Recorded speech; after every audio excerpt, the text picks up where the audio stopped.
conferência de imprensa com Filip, Cristian e Jianu, apurado para as meias finais do Oeiras Open. Congratulations, another good win for you. Are you happy with the performance?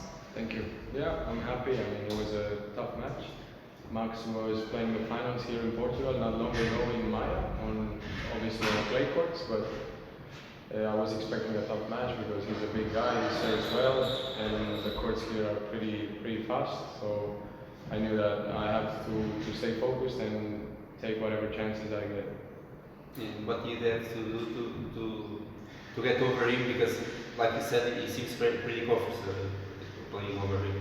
Yeah, I had to return well most of all because he has a good serve, and I managed to break him every set once, and then I lost my confidence a bit. He started to play really good. He broke me back in the second set when I was serving for the match, but then we went to a tiebreak, and then in the tiebreak it's, you know, anyone can win the tiebreak. It's also a bit of luck and a couple of points here and there, and I played better in those crucial moments, and I went over the line.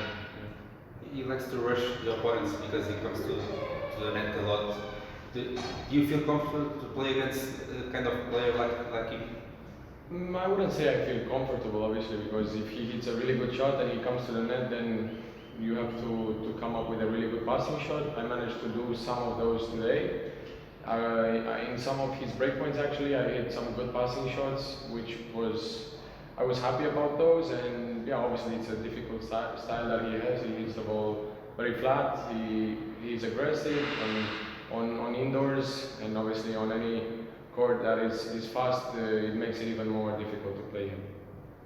Third challenger semi-final for you, looking for the first final. What would it mean for you to reach it? Yeah, first challenger semi-final of the year. I'm happy that it happened already in the first week of the year, not later on. I hope to make my first final. I played a couple of semi-finals, but let's hope that this time I can go over the line. I have a tough match. I play with Collignon, and anything can happen in the semi-finals. You know, all four players are good, and any one of them can win the tournament.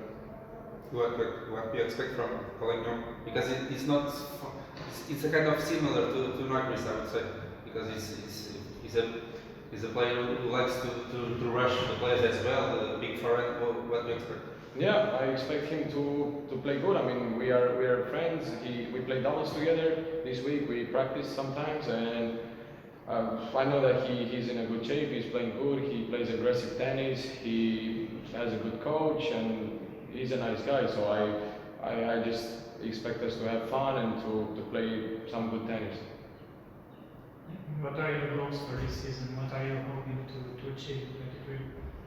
Most of all, I want to play many tournaments without pain. Last year was a bit difficult for me. I had some back issues that I was struggling with, and this year I just want to enjoy playing every week.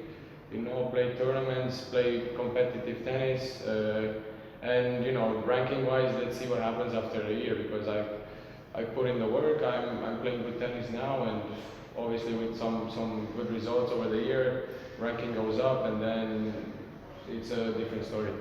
You are not far away from the spot in the qualities of the slams.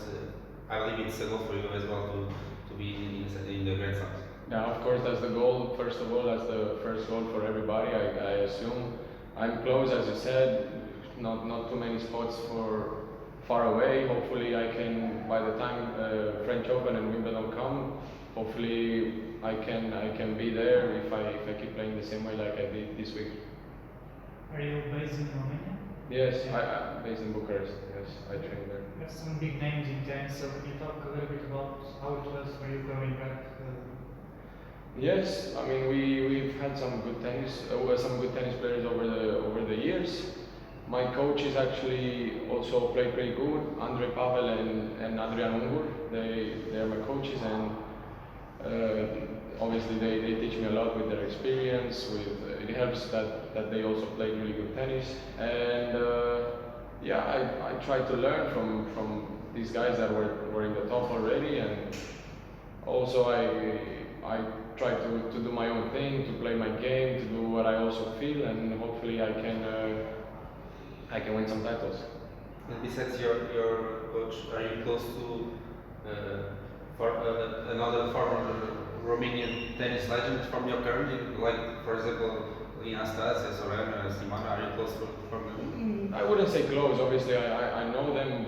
We all train in Romania in the same places. There's not too many places that you can train in. And yeah, we know each other. Everybody supports each other, and yeah, I hope I can follow their steps. You were a top junior. Now there is a new rule for junior players, not for you anymore, but it's a big change for them. What do you think about that, and would it have been good to have it in your time? Yeah, obviously, if I had it, I would be happy. But now I cannot say that is a bad thing only because I didn't have it. You know, it's a bit easier now for them, of course.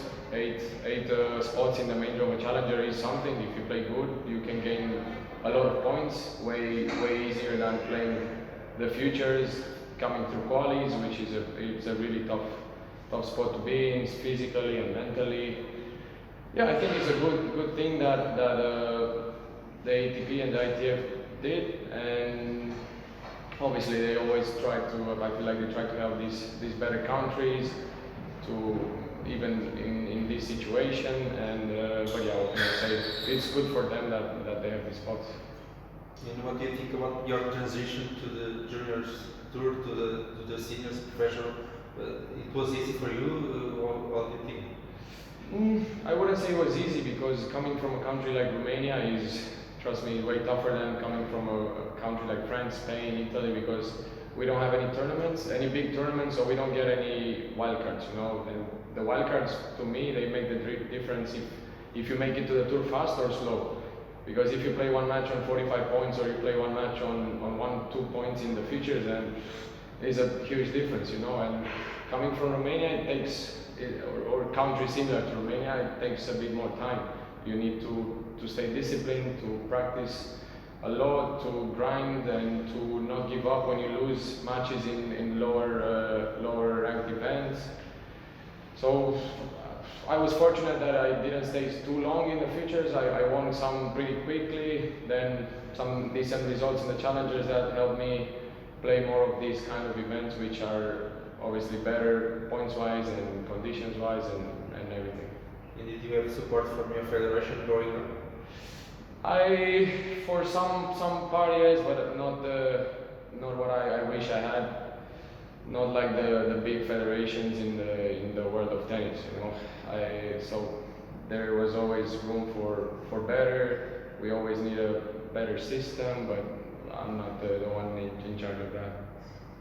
Do you think it's changing now in the last few years compared to when you started, or not yet? Not yet, no, not yet. I know that they're having new elections now, and hopefully something starts to change, and we get some more support, financial-wise, or with coaches, with fitness trainers, with recovery, because it makes a difference. That's what makes a difference.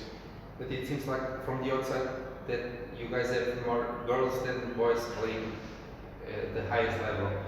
Do you think it's a coincidence? It's Simona effect? What do you think is the reason for that? For sure, on one hand is Simona Halep obviously motivated all the girls, and they pushed because they saw her that she was playing so good coming from this country, but also because there is more coaches that the good coaches want to coach the girls more, you know, because there's so many girls that they make it faster in the tour. They're around 150, 200, and then the good coaches want to coach them because they go to better events, they earn better money, and they don't want to start with a guy who's 700 and to go to the futures events and to travel with him all the weeks and to help him become a top 100 player. They want to straight away go with a girl who's 200 in the world, and then some good training sessions, and out of a sudden she's number 80, and then they go to the slams, and it's a different story. So for me, it's a matter of the coach's mentality. If they want to, if all the good coaches would want to help guys, then for sure we would have guys. But if they want to help girls, then we have girls. It seems like you play every Portuguese challenger tournament that we have, of course, mostly on clay. Why do you choose to play in Portugal week in and week out?